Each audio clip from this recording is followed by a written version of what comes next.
Like I said, he needs to be under 19. Let's say he's 18.8. That means he can come back in 20.1 and break 39. There's no question in my mind he's going to break 40. Absolutely no question.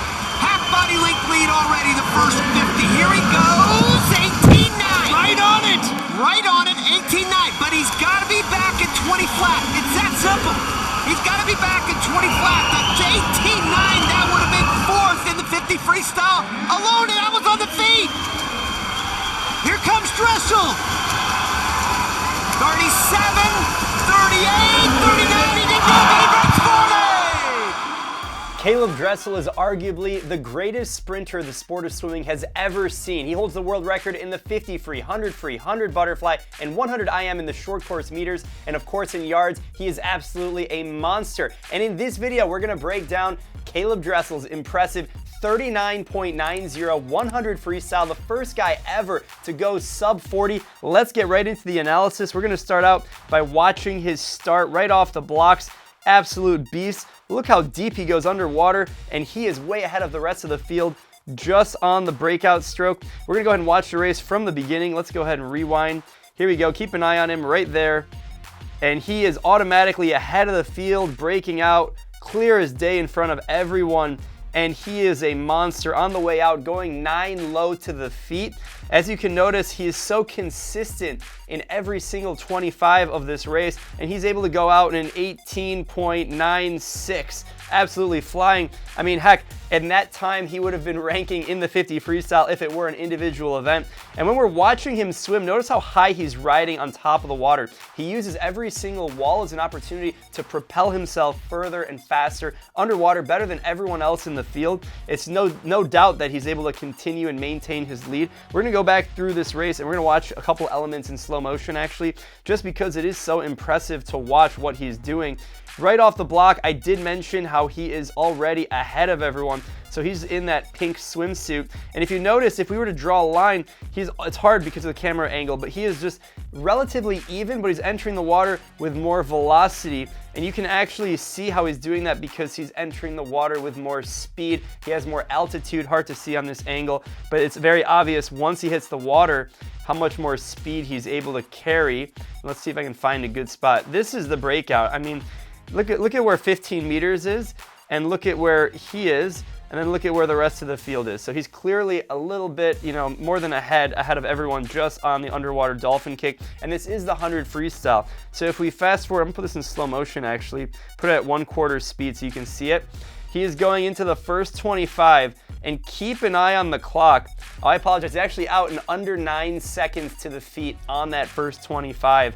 That is absolutely ridiculous. That's like jogging pace on the side of the pool to go 25 meters. And he's a little deep on that breakout. I don't know if you guys caught that. A lot of turbulence. I'm gonna put this in half speed, go a little bit faster. What's crazy is even at half speed, Caeleb Dressel is still moving pretty fast. That's about, 38 seconds or 37 seconds in a 50 at half speed. Just think about that for a second. So he splits the wall at 18.96. Now remember, his reaction time was a 0.62, I believe. And in the prelims, he went a 40.6, and he had the previous NCAA record from 2017 at a 40.00. So obviously, really trying to push and break under that NCAA time, his personal best, which is the US Open record, at a 40.00, and he just snuck under there. If you're familiar with the NCAA championship format, it's a 3-day competition, a lot of racing back to back, and the 100 freestyle is actually on the final day. So this last 25 that we're watching right here is extremely difficult. The lungs are taxing, and he's able to power through and get in just under that 39.9 for an unbelievable swim. So shout out to Caeleb Dressel. The real question is, can he translate this into long course? We've already seen him dominate in the short course pool, whether it's short course meters or short course yards. Do you guys think he's gonna break the world record at the Tokyo Olympics in the 100 freestyle long course? Give us that 46, maybe 46 mid. Let me know what you guys think down below in the comments. Caeleb Dressel, absolute beast. I did an interview with him. If you guys want to check that out, we'll make sure it is linked down below in the description of this video. But I hope you guys enjoyed this analysis. Let me know if you guys think he's going to break the world record long course down below in the comments. And let's see his final interview after this swim. Caeleb, you did it. You're redefining short course swimming. What's your reaction to the time?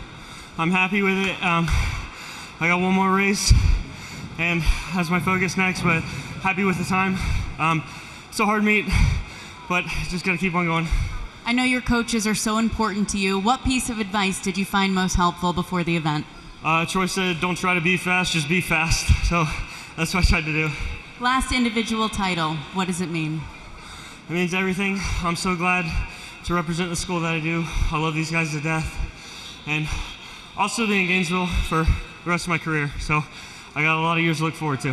Caeleb, you've been working on the mental part of your game, recently deleting all social media from your phone. How has that really helped you dial in?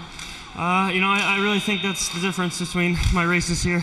It's not necessarily I've gotten that much stronger or that much faster in training. It's just the mental side of things. Promise you now, Twitter's going nuts. Congratulations. Thank you very much.